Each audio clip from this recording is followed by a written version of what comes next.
अयोध्या के संत, अयोध्या जब से हारी है भारतीय जनता पार्टी तब से बड़ी बलबलाई हुई है। जी हां, जब से हारी है भारतीय जनता पार्टी अयोध्या तब से अयोध्या वासियों पर भी इल्जाम लगाए जा रहे हैं। लोग आमतौर पर बोलने लगे हैं, ऐसा माहौल फैला दिया गया है, बुरा हो अयोध्या वालों का कि उन्होंने मोदी जी ने इतना किया, मंदिर बनवाया, फिर भी अयोध्या हरवा दी। लेकिन उन लोगों को ये नहीं मालूम, मीडिया ने कभी बताया ही नहीं कि कितने घर उजाड़े गए, कितने परिवार उजाड़े गए, कितने व्यापार उजाड़े गए, क्या क्या ना उजाड़ा गया। और उस सब के गवाह रहे साधु भी, संत भी। वो साधु संत जो छदम लिबास पहन करके बीजेपी के कार्यकर्ता के रूप में बैठे थे, जिसकी मंजूरी खुद राजू महंत अपने एक बयान में करते हुए अयोध्या में दिखाई देते हैं, जिनका एक वीडियो बहुत वायरल हो रहा है। क्योंकि एक दिन पहले सर्किट हाउस में मीटिंग होती है, 2 कैबिनेट मंत्रियों के साथ डीएम साहब को तलब किया जाता है अयोध्या के गेस्ट हाउस में। वहां डीएम साहब बहुत उल्टी सीधी सुना देते हैं महंत साहब को और बिल्कुल नहीं हड़कते कैबिनेट मंत्रियों की मौजूदगी में। कैबिनेट मंत्री कौन कौन थे? नाम तो आपको पता होगा कैबिनेट मंत्री इसका कौन थे, पता कर लीजिएगा। कैबिनेट मंत्री भी धाकड़ कैबिनेट मंत्री थे, जिनके सामने डीएम साहब ने पूरा भूत उतार दिया बीजेपी के इस कार्यकर्ता का। इसको साधु नहीं बोलूंगा, संत भी नहीं बोलूंगा, ये राजू दास है। भाजपा ने किया क्या है कि अयोध्या में संघ के लोगों को असली संतों के मर्डर करा दिए गए। पता है ना, मर्डर हुआ था एक संत जी का। चलिए उसके बारे में बाद में बात करेंगे। याद कर लीजिएगा कौन से संत का मर्डर हुआ था, कब हुआ था, किसने हुआ था और किसने किसकी गद्दी हथियाई थी। ये महंत राजू दास दिन रात सोशल मीडिया पर जात पात और धर्म के नाम पर नफरत फैलाता है। इनको लगता है कि ऐसा करके एक दिन ये अयोध्या के मेयर या सांसद बन जाएंगे। इसी नशे में कल अयोध्या की बीजेपी में हार के बाद हो रही समीक्षा मीटिंग में बड़े बड़े नेताओं के सामने अयोध्या के डीएम के सामने हाथ टाक कर बैठे। डीएम ने इनकी सुरक्षा में तैनात गनर वापस ले लिए। अब ये जो हैं बौखला रहे हैं, परेशान हो रहे हैं और ये स्वीकार भी रहे हैं कि हम भारतीय जनता पार्टी के कार्यकर्ता हैं। तो भैया संत होता है समाज के लिए, वो किसी पार्टी का नहीं होता। वो कांग्रेस वाले हिंदू का भी संत होता है, बीजेपी वाले हिंदू का भी संत होता है और बहुजन समाजवादी पार्टी के वाले का हिंदू का भी संत होता है, वो सिख का भी संत होता है। लेकिन ये तो सीधा सीधा बोल रहा है कि हमने योगी और मोदी के लिए क्या क्या किया, क्या नहीं किया, हमारी सुरक्षा वापस ले ली गई, हमारे साथ ये हो जाएगा, वो हो जाएगा।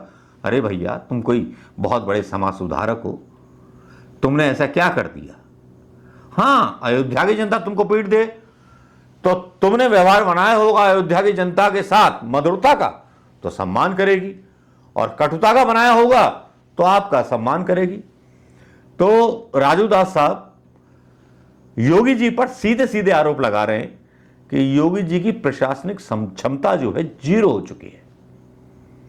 जो वो क्रिटिसाइज कर रहे हैं एक तरह से यही कहना है, जबकि योगी जी के नंबर प्रधानमंत्री मोदी से ज्यादा बड़े हुए और योगी जी को बदनाम करने की ये कवायद इनके द्वारा शुरू की जा रही है। बाबा जी सुन रहे हो आप? सुनिए बयान क्या दे रहे हैं ये राजू महंत दास, जो पहले कोई किसी को नहीं जानता था। अयोध्या के नाम पर पता नहीं कितने संत चमक गए, कितने राजनीतिज्ञ चमक गए, लेकिन इन साहब का बयान सुन लीजिए। कुछ अधिकारियों को अभी भी दिक्कत है, समस्या है। मुझको लगता है कि अभी भी उस मानसिकता के अधिकारी हैं जिनको मोदी जी और योगी जी अच्छे नहीं लगते हैं। दुखद था हमारी सुरक्षा हटाए जाना, और प्रशासन ने हमारी सुरक्षा को हटाया है, ये दुखद है, अति निंदनीय है। सिर्फ जनता की बात कर देना और हिंदुत्व की बात करना, बीजेपी के लिए लड़ना, बीजेपी के लिए झगड़ना, मोदी जी के लिए काम करना, योगी जी के लिए काम करना, मुझको लगता है ये कुछ अधिकारियों को अच्छा नहीं लगता है। इसके नाते सुरक्षा व्यवस्था हटाई गई हमारी। ये संत जी सनातन धर्म की और हिंदू धर्म की रक्षा की वकालत करते हैं। लेकिन एक भी ट्वीट इनका उन हिंदू युवाओं के बारे में नहीं आता जिनके 43 पेपर लीक हो जाते हैं। क्या वो पेपर जो लीक हुए, क्या वो मुसलमान दे रहे थे या सनातन धर्म वाले दे रहे थे? क्या इन कपोल कल्पित बीजेपी वाले और कपोल कल्पित कथित हिंदू धर्म की रक्षा करने वाले, क्या ये हिंदू बेरोजगारों की रक्षा नहीं कर सकते थे या सवाल नहीं पूछ सकते थे? एक साल में पेपर लीक, भर्ती घोटाले हुए और इसने एक बार भी आवाज नहीं उठाई। अपनी सुरक्षा की मांग कर रहा है आदमी। क्या इसने सरकार से एनईईटी के पेपर लीक पर सवाल पूछे, पुलिस भर्ती लीक पर सवाल पूछे जिसमें गुजराती कंपनियां शामिल हैं? क्या किसी राष्ट्रीय चैनल की या किसी मीडिया चैनल की हिम्मत है जो मोदी से सवाल पूछ ले? नहीं पूछेंगे। ब्लड प्रेशर हमारा ही बढ़ेगा भाई, और किसी का नहीं बढ़ेगा, क्योंकि ये ठहरे राष्ट्रवादी। हम सवाल करें तो हम बन जाएं गद्दार। अब यही तो चल रहा है हिंदुस्तान में, इसके अलावा कुछ चलेगा थोड़ी। इसके अलावा केवल नारा चलेगा हिंदुत्व का, और कुछ नहीं चलने वाला। लगता है सुरक्षा मांग रहे हैं कि बहुत बड़े समाज सुधारक हैं, कार्यकर्ता हैं। साधु वेश में तो रावण भी आया था, सीता को चुरा के ले गया था, और डीएम साहब के साथ बदतमीजी कर रहा था ये आदमी, इसीलिए इसकी सुरक्षा वापस ले ली गई। क्या ऐसे लोग जो साधु वेश में हैं, हमारे इनकम टैक्स पर इनको सुरक्षा मिलनी चाहिए या नहीं? मैं मुसलमान नहीं हूं, हिंदू हूं, और पूछ रहा हूं हिंदू होने के नाते इन भाई साहब से ही। कितने मंदिरों में इन्होंने दर्शनों पर टिकट लगा दिया हिंदुओं के लिए, उज्जैन का मंदिर हो, कहीं का मंदिर हो, लेकिन क्या किसी मस्जिद में आपने टिकट लगा हुआ देखा है? ये हिंदू हृदय सम्राट प्रधानमंत्री मोदी और योगी की सरकार है, जहां ऑनलाइन टिकट बुक किए जाते हैं मंदिर दर्शन के लिए। ऐसा व्यापार तो पहली बार सुना, पहली बार देखा है।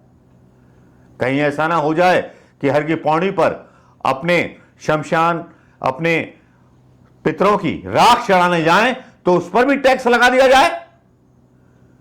कोई मुसलमान लगाता तो समझ में आता, ये तो हिंदू लगा रहे हैं। आज पता नहीं क्यों आवाज कर्कश, कुद्ध और क्रोध से भरी है।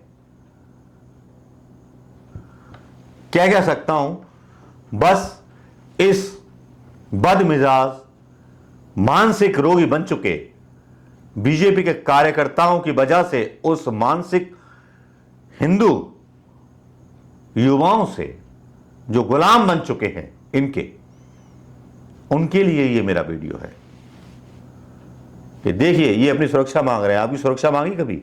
रोजगार मांगा कभी? सवाल किया 10 सालों में प्रधानमंत्री मोदी से कि हिंदुओं के लिए आप क्या कर रहे हैं? नहीं। इसी बात में खुश हैं कि कुछ मुसलमानों की बस्तियां जला दो, हम हो जाएंगे खुश।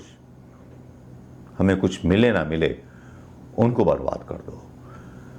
ये तो वही बात हुई। अब छोड़िए, गंदी बात मुंह से निकल